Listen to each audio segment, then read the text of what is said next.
Bueno, sigo.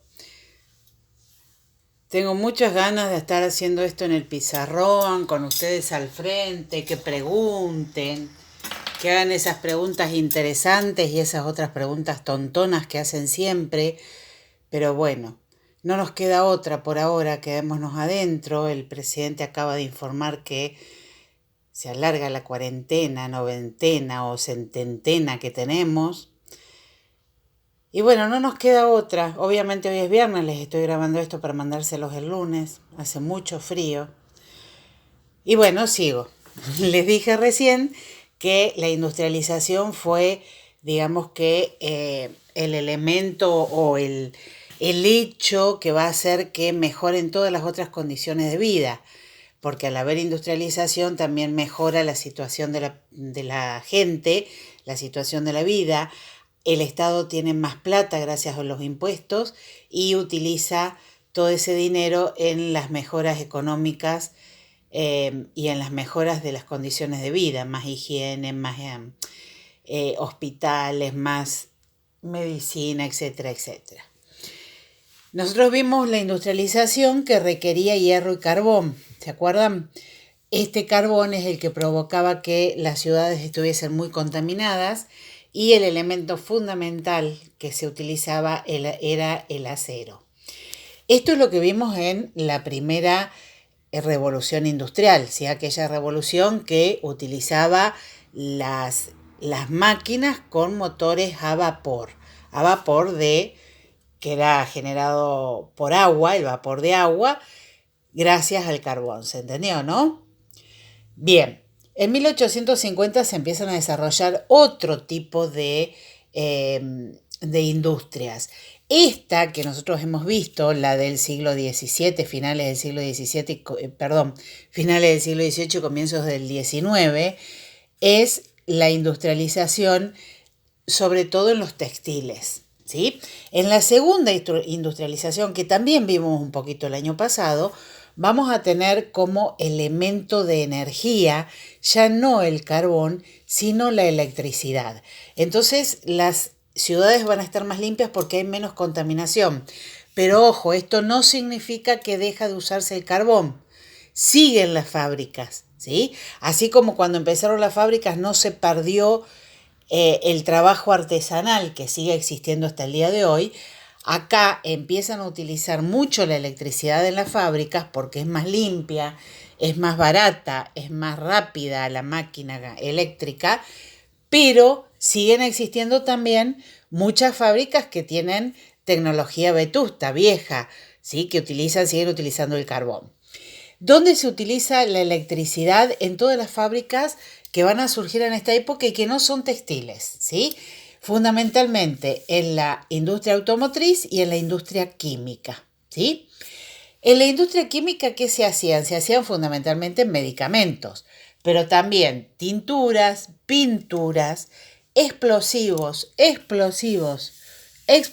fundamental que lo tengan en cuenta porque después cuando se desarrolle la guerra, estas industrias químicas que surgen ahora van a dejar de producir todo esto, ¿sí? Cuando hablamos de tinte nosotros pensamos en las tinturas para el pelo, ¿sí? Pero eran tintes para los textiles, para las maderas, todo lo que vende una pinturería actual, además de pintura, ¿sí? Eh, los colorantes, el aguarrás, el thinner, todo eso eran productos que se realizaban en una industria química, ¿sí? El motor eléctrico se utilizó para muchas cosas, no únicamente para fabricar una maquinita que hiciera cosas, ¿se entendió, no?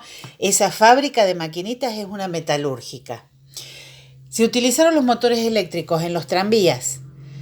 Qué importante que es el tranvía, porque el tranvía saben lo que es el tranvía, ¿no?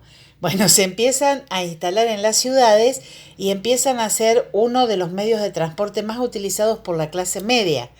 Piensen que la clase media no podía acceder a un auto por ningún motivo, porque los Forá, los Forté, esos autos negros, grandotes, pesados, que había que darles arranque con una manivela, esos autos eran muy caros, ¿sí? Hasta que Ford los convierte en un auto más barato, pero por ahora eran muy caros, estaban al alcance únicamente de la burguesía, de la clase media alta. Entonces el tranvía eh, es el medio de transporte que va a tener la clase baja para poder ir sobre todo a sus trabajos, ¿sí? Sería lo que es hoy el colectivo urbano. La iluminación. Empiezan a cambiarse las luminarias que utilizaban velas o que eran las fogatas, no me acuerdo el nombre, las fogatas que se hacían con carbón, ¿sí? Que se ponían en las esquinas de las calles, se reemplazan por iluminación eléctrica. Entonces las ciudades van a estar muy iluminadas, ¿sí? La ciudad que primero se iluminó fue París y justamente por eso se le llama la ciudad luz, porque tenía muchísimas luminarias, tenía mucha plata. París va a ser el centro de la bella época, ¿sí? Va a ser el lugar donde se disfrutaba la vida para todo. Entonces se ilumina en este momento y se empieza a utilizar la noche para salir, ¿sí? O sea, la gente antes iba a dormir a las 9 de la noche, ahora pueden salir hasta las 12 porque hay luz. Fíjense las cosas que empiezan a cambiar. El telégrafo, ¿sí? El telégrafo es la comunicación que existía con el otro lado del mundo, por ejemplo. Piensen que la gente que se venía a vivir a América, a hacerse la América en esta época, no tenían comunicación con Europa. Bueno, telégrafo y teléfono aparecen ahora. Lógicamente ambas cosas son caras, todo esto es caro, no está al alcance de todos, pero por lo menos la clase media puede acceder a estas cosas y la clase alta obviamente muchísimo más. Y una cosa nueva que aparece en este momento es que en las industrias se suma la investigación. Entonces, esto es común hoy, ¿sí? Porque pasa en todas las fábricas. Pero en este momento, en la industria, por ejemplo, en una industria textil o en una industria química, además de tener la fábrica donde se produce determinado producto, el dueño de esa fábrica instala el laboratorio donde se investiga cómo hacer otros productos, ¿sí? Es muy común esto en las industrias alimenticias, en las industrias químicas, farmacéuticas, etcétera, en donde está relacionada la investigación y la producción del producto que se descubrió o que se inventó gracias a esta investigación. ¿Se entiende todo esto? Bueno, todo esto que les expliqué obviamente va a lograr un gran aumento del comercio interno, ¿sí? Hay mucha más venta de materias primas, hay más producción de productos elaborados y el que se nutre con todo esto es el empresario porque logra tener más capitales. ¿Qué es lo que necesitan los empresarios? Establecimientos muy grandes donde puedan tener esto y donde puedan tener esto, ¿sí? O sea, la fábrica y el laboratorio, y además mucha cantidad de máquinas. ¿Estamos? Mientras aumenten las materias primas, aumenten los productos elaborados, va a aumentar el capital, ¿sí? Más.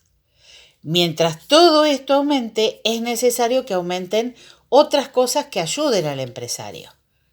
¿Estamos?